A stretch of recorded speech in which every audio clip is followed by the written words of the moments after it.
Hi, I'm Marc Randolph, co-founder of Netflix and 6 other companies. Over the years, I've heard that will never work thousands of times, but I've learned there are things we all can do to increase the chances that they will. So join me for That Will Never Work.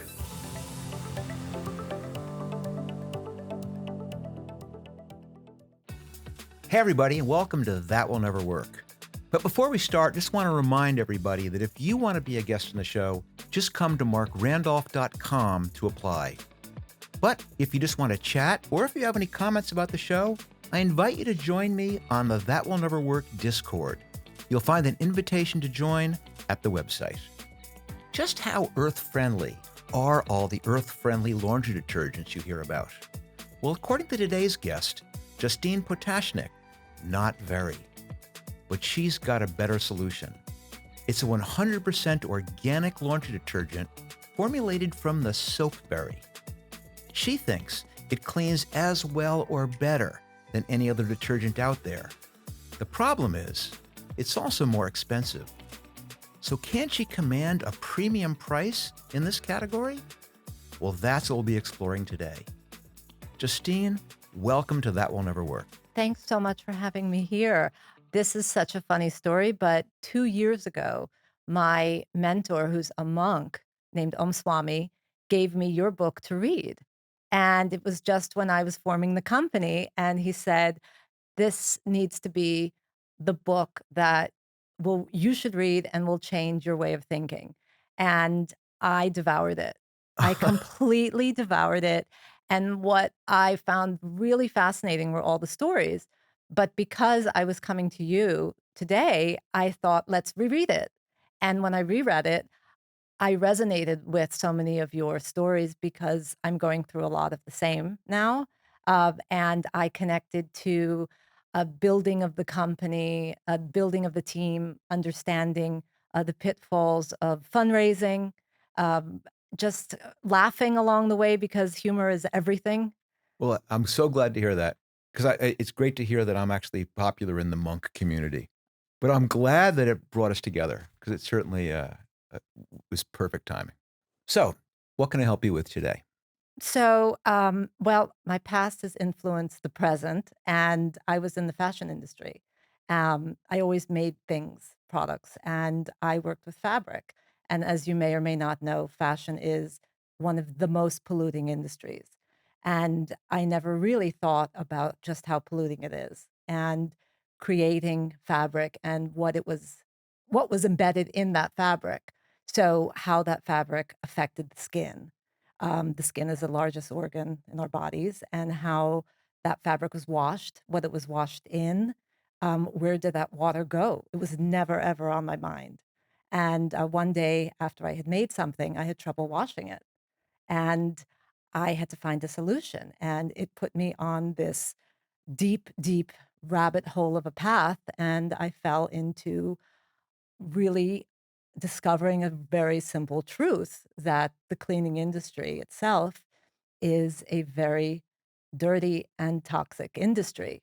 And I had trouble finding a solution to my problem. And I came across a soapberry, and the soapberry became uh, a journey that I never thought I'd be on.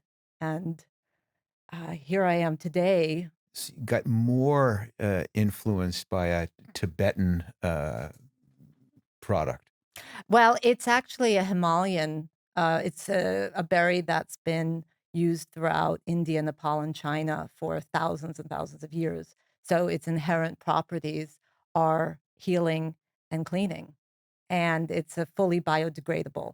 And so this berry, um, the more I understood, the more I realized that it was a solution to some very big problems that we have. So this comes down to that the soapberry was the spark that said there's a better way to do this.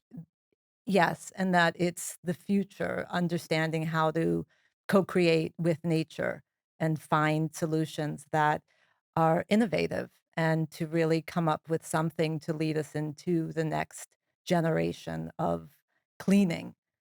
So those of you who are watching this, they're sitting on the table in between Justine and I.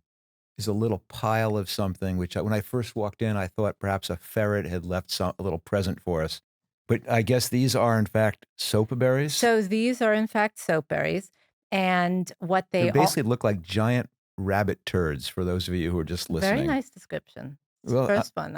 I'll use that in marketing. I mean, that's comes from my writing background. Oh, Of yeah. course, Well, you are yeah. g the quintessential Well, it's marketer. kind of a cross between a deer turd and a rabbit turd. It's kind of brown. Maybe it's about the size of your thumbnail, a big thumbnail. I'm sorry, I'm No, go getting a for it. little deeply into it. But anyway, so can I pick one Yes, up? yes, of course. So and they come off the tree like this, or are they dried? So they come off the tree. These are very dry, but in essence, what they are, we like to say they're Mother Nature's soap. Right. And what we did, so the company, we've created a proprietary plant extraction from this berry. And this berry, like we say, is Mother Nature's soap. So it has inherent properties. And we're able to extract about 80 to 90% of what's known as its natural saponin. And that is what's used, it's nature's surfactant, Right. in essence. And this is going to sound like a silly question. Does it work as well as Tide? It's interesting you ask that particular question. So we have an extraction that's called Advanced Soapberry Formula. And in our third party tests, we actually used Tide and several other brands, and we actually stand up to it to about 99% as effective, which is extraordinary. My co-founder is a chemical engineer who's brilliant, and we've been working on this for a long time. So you've kind of invented this product, which is almost indistinguishably as effective as a commercially available laundry detergent, Oh yeah, I but mean, is 100% natural. Is it's that 100% plant-based, which is, um, it's there's nothing cleaner. And what's really exciting is that it's actually fully circular manufacturing process. So there are no chemicals, there's no alcohol. It is really what's wonderful is that it has these natural properties that are great for people with skin conditions. So we've really uncovered a lot of wonderful advantages to using this. so? I know that. I mean, listen. I think the last time I bought laundry detergent was sometime in the Reagan administration or something like that. But I do know that there are other products that either use soap berries or are soap berries. I mean, people throw the berries into the laundry. Is that Yeah, that's I'm so impressed you know this. So, it's yes, and that's the DIY way. So if you take a soap berry, you can throw it into the washing machine, you can boil them, and that's when I was in this process, my kitchen turned into a science lab because I had to learn. I was boiling berries, and when I saw how fast they got the dirt out, I mean, I'm a clean person, and when I saw that scarf lifted out of water and the streak of dirt lying there, I was like, "I am getting into this business." And okay? So you got into the business, right? but what was so amazing is, so when you boil the berries or you use them in a sock, it's maybe about 20%, 10% of the saponin is released from the berry.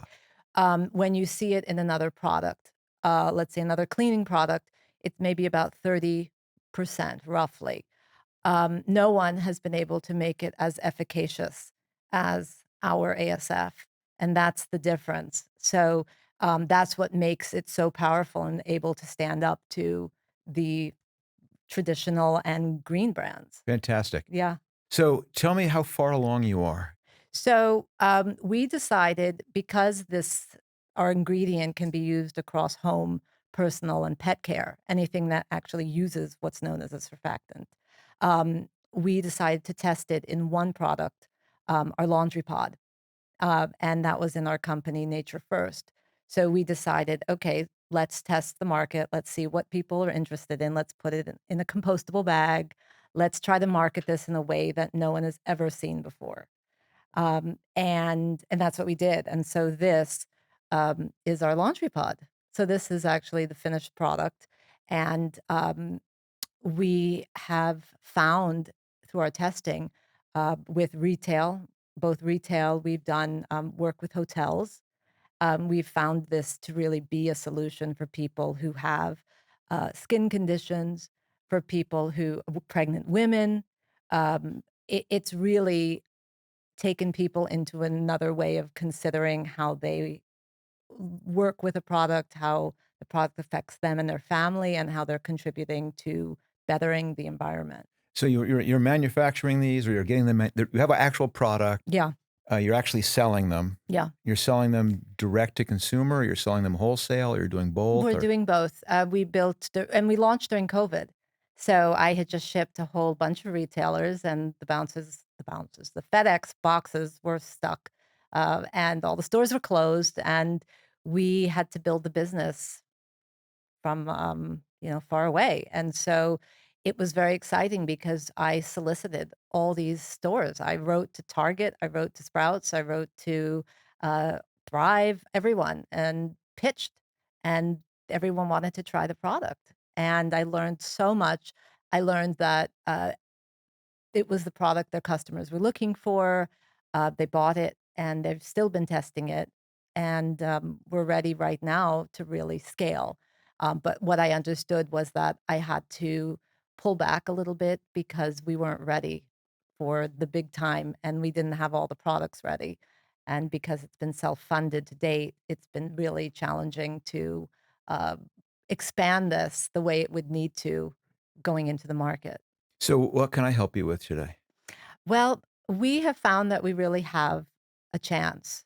We have a chance to compete against the big guys, the big names. And what we're trying to understand is through margins, how can we compete? Should we take a lower margin to get on shelf? How do we market ourselves, and be able to play that game, knowing that as we scale, we'll be able to adjust. We'll have plans for volume, and that will completely change the game for us. But the question really is, how do we compete at this level?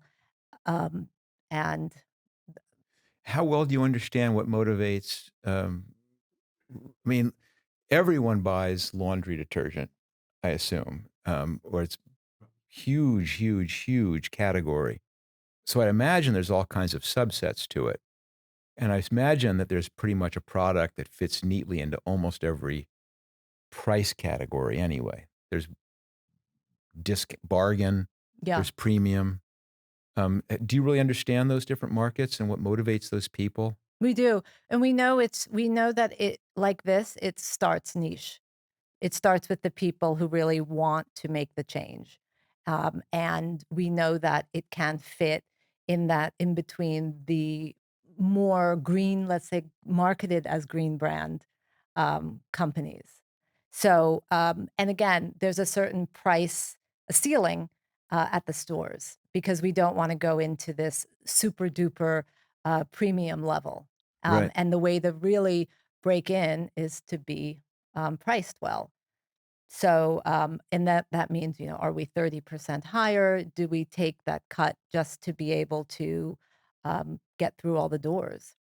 So you said you sold direct. You have a website We do. and you're selling in e-commerce. And are you doing any reasonable kind of volume there? No, because we had only produced a limited amount. Okay. And we targeted and reached the kinds of people we wanted to through our retail sales. Right. So we've been in test mode, developing our SKUs, developing the laundry, developing the dish pod. We have all of our other products sort of quietly waiting there for So I don't know, for example, what does a single Tide Pod cost? Tide Pod cost could range from 16 to 18 cents. That's their cost to manufacture it, or Oh, I don't know what their that's what they manufacturer. sell it for? That's what they sell it for. And what do you sell yours for? We're roughly 50 cents. So about So 50 cents versus about 18 cents. right, and then in Okay. between, Tide and us would be some of the green brands, and that's around 21 to 31 cents. Okay, I get it. All right, so you're kind of a super premium or a premium product. Correct, I get it. correct. And what's your manufacturing cost on it? Our manufacturing cost is, or you can be specific if you don't want to, but I mean, is it less or more than 55 cents? Oh, it's less. Of course, yes, it's You have a much lot less. of you have a lot of room or a little bit of room? Oh, no, we have significant room. We absolutely do. I mean, we would not be put it this way, we wouldn't be losing money at all by doing it. But in the CPG business, they always, investors like to see it hit a certain margin in order to be considered. But again, we're one of those companies that's really disrupting. And so, in order to disrupt, you have to come in and play that very competitive game for a period in order to be seen as, in order to break in. It's interesting because, I'm going back and forth on 2 things. It's such a big category that it strikes me, and I think you even mentioned this, that you can pick a pretty small niche and, be successful there and still have a very, very big business in a very, very tiny, piece of it. You're fortunate. I mean, what is the total market for laundry products in the US must be hundreds of billions of dollars. I mean, Yeah. it's huge, It's right? huge. It's huge. In other words, even each is Tide the number 1 brand? So there's basically, if you look at Tide, Tide is around, let's say 18-20 cents. Okay. You have the seventh generations of the world, which are about, 30 cents. And then you have a couple of in between there. And then we're at that next range at like 50 cents. All right. But I mean, so is Tide the dominant player in the I mean, space? it's a conventional player. So we don't look at Tide because we could never compete with Tide. We only know that Tide. Well, my point is that I'm just picking Tide because that's Sure, a name people have heard sure. of, and it's probably if it's the biggest, it's huge, huge, huge. And my thing is, you can absolutely compete with Tide. That because they're so big, they cannot defend every category, every niche that's in the market. That it's that one I've called it the 1% um, problem, which is that you take I mean, the classic one is people talk about Salesforce, in the software business, and Mhm. they're huge, and you take 1% of them of their business, and you've got a multi-$100 million business. Sure. And it isn't like they can defend every single one of their 1% businesses, or they can't put all their best resources on it. And I think the same thing goes for the laundry market. My point is that being priced comparably to someone in that space doesn't make a difference because that's not why someone, in my opinion, is going to buy or not buy your product.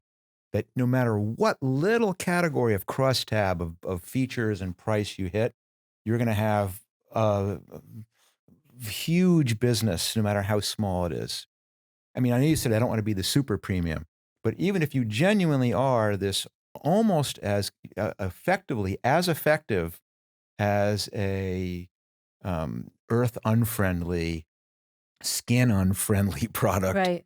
um, and you have an all natural one that no one's going to make the decision on, oh, but I still want this thing because it's cheaper. Is my gut feeling Mm. that that's not your dominant thing. If you had sat me down and said, "What's unbelievable about the soapberry is that these things they just pick them up with a bulldozer and they're free, and I can make a pod that's a 6 cents that retails for 5 cents." Then I'd be going, and he goes, "It doesn't work very well, but it's damn cheap." That's a different story. Then, of Right. course, you play the price game and you take advantage of your advantage. Your advantage is not that, in my opinion, I don't doesn't make sense to me to play the price game. And not just because of the fact that you have better margins to show, but the fact that it says something also about your product, that it's truly different. And the people who really want that are going to pay that. Is it gonna get you everybody in the category? Are there gonna be people who really would like to have healthy skin and not pollute the planet, but are broke? Yes. But are there enough people who have the resources? I cannot believe there aren't millions of people who'd be interested in that, who have the capacity to pay extra for it. And all you have to do is walk through the aisles of a Whole Foods supermarket to know that that market is big and robust, that people will happily pay, $7 for a lemon, Mhm. uh, when they can get 7 for $1 that are, commercially monocrop grown, somewhere else because they want the quality. Well, And yes, can you sell more? More lemons get sold. Boy, I'm going down a path. I don't know much about lemons, but I know conceptually that more of them get sold at the 7 for $1. Someone can make a tremendous business out of the $7 lemon because it's so much better, and there's a lot of people who want that. and at the end, it's all about efficacy, and what it's bringing to that person. How that person is benefiting from using a product like this. And what you may or may not know are some wild stats about this industry and about, for example, over 60% of pregnant women are exposed to endodisruptive chemicals, and that really can harm infants. Right. And 1 in 4 Americans suffer from skin disease. So, From what? skin diseases. Okay. And it's such an opportunity to target all of these people because they're looking for a solution. True. But I'm just saying, slow your boats here. That I love the excitement, but you're building a business, and your business is tiny. Uh, so do not. And maybe you're excited that you can clean the world, but just for the next year or two, crush the one category you have and focus really carefully on that one category. And that one category has to be, hypothetically, is the people who really want this and can afford to pay for it. And if there's a lot of them, great. But because the problem is, if you begin saying, I really think I can solve world's problems here, that yes, you have to lower the price. Um, and that puts a greater dependence early on fundraising because your margins are smaller and you have to convince people, no, I'll make it up in volume. Just think how big this is. We're getting, which you could potentially do. You also have to begin sacrificing what you can afford to invest in your R&D, what you can afford to invest in your quality control.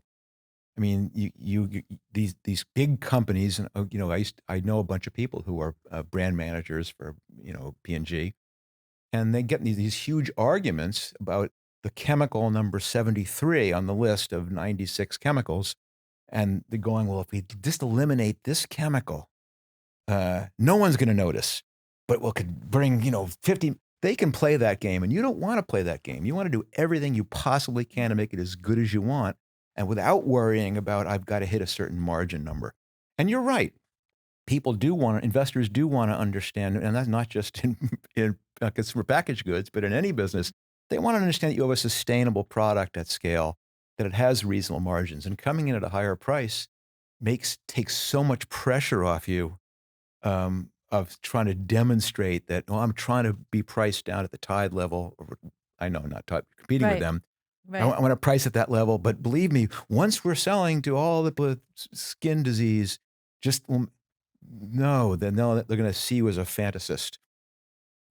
Say right now, every product I sell, even though I have no efficiencies in my manufacturing, I have no efficiency in my marketing, everything costs me more, and I'm still making X in margin. And it's because this product is so good, I can afford to sell it for a high price, and people are still buying it for a high price. But Yeah. there is a don't be stupid element to this. There is elasticity in this business, probably less so than in the dominant part of the business. And you, because you're selling direct, have incredible tools to understand that to a very, very high degree. And if you're not, you should be doing tremendous price sensitivity analysis on the website right now, Mhm. because the difference in small variations in your pricing probably make a big difference in your response rates. But my guess is that you can probably be pretty high in price, and because of the positioning of it, the brand positioning of it, shouldn't be a problem. This is not going to be a price sensitive product, at least not now. Mhm. Come back and we'll talk in 3 years, Right. and then you're going to go, hey, we've got the Nature First, but now we've got Nature. I can't think of a catchy name off the top of my head. We have the one which is in fact priced economically. We still have our premium pointing at these little Yeah, little turds here. We still have our premium product, which still goes for 70 or 80 cents a pod. But now we're announcing, and then the world is yours, you know. But right, you start by nailing a niche. Start by going after something and focusing really, really narrow positioning, because that's the one thing that all these other players won't be able to touch. They won't be able to compete with you because they're not going to want to. They go, we're spending all of our dollars, all of our time. When I go into the supermarket and have my reps, and they have mhm, 10,000 more reps than you'll ever have in the supermarket fighting for the end caps and the shelf space. They're going to be fighting for the 600 feet, which is going to the big jugs with the right, Tide Pods in it. right. And you're going to be the overwhelming force fighting for those 2 feet at the end, which is the nature products. And those are the natural products. And those are still $100 million per brand businesses. And what do you think about strategic partnerships in this space? Don't know the space well enough to know specifically. I Mhm. love strategic partnerships. Right. That's something that's been out on our minds a lot because for us, we really believe that innovation has to happen. You know, we've come up with something proprietary that we think really has a chance because it works. And we know that it has to become um, widespread. You know, Right. we believe that this is the future of how people engage in cleaning everything. So we would love the idea of strategic partnerships with other brands. Give me an example. So my because my co-founder's a chemical engineer, we can formulate. So we could formulate for another company, let's say, it could even be like a Mrs. Myers, you know, who would want to do a kind of product that they haven't thought of before. We could work with a company like Allbirds, who's one of my all-time heroes, to develop, um, because they also have apparel. So there are different ways that we could come into the market and become a bit more known with the kinds of people who would be interested in this. So I think it's unique in the sense of um, it's unique um, because What about not being a CPG business at all? what is that? And In what are other you words, all you're thinking? selling is your formula. Because we felt that that was something we've considered. We Talk felt about that margins. we've we felt that we wanted to be very consumer focused because we knew that's where it needs to start and not be something that was hidden within an ingredient deck. Um, we've considered that a lot, and that might be something to come up with again because of price point and how much other companies were willing to pay for an ingredient. It is a conversation we've had internally, but we netted out that we wanted the direct communication with the consumer, explaining it in our vernacular, um, because we really have a deep understanding of what this product can do to people and planet. Right. Yeah. I mean, I, I think about the strategic partnership conceptually is a great idea. I just worry, just listening, that it potentially is defocusing unless you have a single objective you want for the next short term. And then you're lining these things up as tactics that drive that Mhm, single thing. mhm, But for example, trying to be a player in this partnerships and simultaneously a wholesale business and simultaneously a direct to consumer business, hard enough to get one of those to work. So absolutely. just Oh, I'm thinking of the Canada be principle, don't careful. Yeah, worry. absolutely. No, What is that? Right. no, but these are just ideas which and the one thing I know how to do is to hold back. It's more of, like, strategically thinking about rollout and understanding growth and having that map because I know that's what investors want to know and see, that you have a plan, Right. not necessarily doing it at one time because it's impossible to focus. Right. And on the verge of raising money. Is that That's correct. what I'm gathering? That's correct, and so it's been a really exciting period because we've learned that we're much more than a CPG brand, and we've uh, really decided to focus on the nature first as an environmental technology company because we can innovate and we can really create ingredients to supplement what's being used now across. So the money you raise is going to go for to do what? Some innovation, product manufacturing, Right. because it's been self-funded and we're running out of inventory. Right. So we need to develop the next round of manufacturing. But fortunately, I'm can be convincing, and I've convinced some significant co-packers to work with us. So we're really tied with very, very reliable people. So it's quite exciting to be the small fish in this big sea of big companies producing. Yeah. Well, it's really exciting. It sounds like you're onto something. And why don't you hold up the product here so those of us who are watching can actually see what it looks like. There it is. So this is our Do not eat these. Do not eat these. I'm getting that right out there because I don't want to yes, have do any not kind of eat liability, these. even though they're pods Yeah, and they're natural. and nothing will happen to you if you eat it, but don't eat it. Don't eat it. This is our first run packaging that we made with compostable packaging. And now we've changed it because we got a lot of good advice from Whole Foods and Target to focus on how to compete with our graphics and while we sit next to the big people on the shelf. Oh, cool. Yeah. In terms of I'm curious, were they saying color? That's what they want to see? So we Bright pinks learned, and greens and like these well, thicker detergents?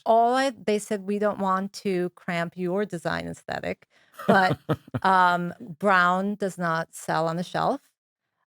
It's really about having something a bit shinier, but really having to convey it in a different way. So this could have been dog bones inside. No one would have, it's the same bag you could use for granola.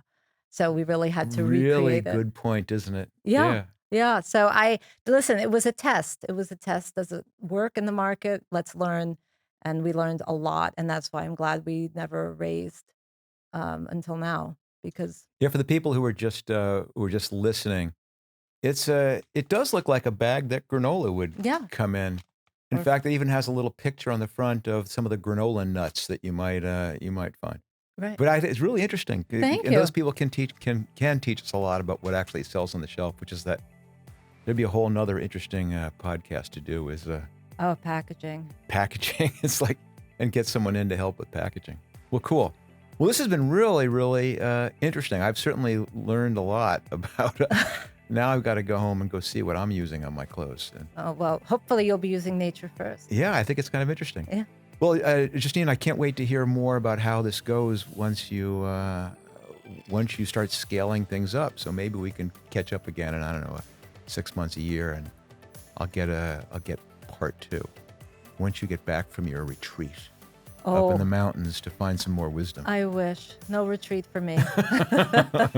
Well, good luck. Thank you. I'm always a fan of products and services that align with my environmental values. So I genuinely hope that Justine can follow my advice and make her product successful. But if you'd like to get advice about something, come to my website and apply to be a guest on the That Will Never Work podcast. You'll also be able to get an invite to my Discord, as well as sign up for the newsletter. And finally, you'll find all the links to follow me on social. I'll see you there.